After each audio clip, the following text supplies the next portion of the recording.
Hi குட்டீஸ், இன்னைக்கு நம்ம பார்க்க போகிறது உயிரெழுத்துக்கள்.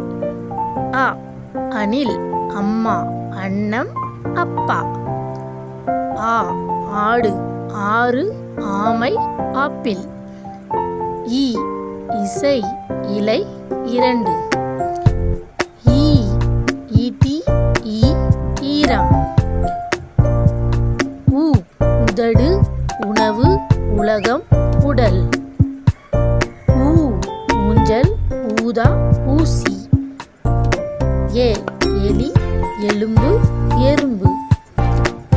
ஏ ஏனி, ஏன், ஏழு. ஐ 50, 5. ஓ ஒட்டகம், 1, 9. ஓ ஓவியம், ஓடு, ஓநாய். ஔ ஔவையார். மேலும் இது போன்ற வீடியோக்களை பார்க்க JBS Kids World சப்ஸ்கிரைப் பண்ணுங்கள், லைக்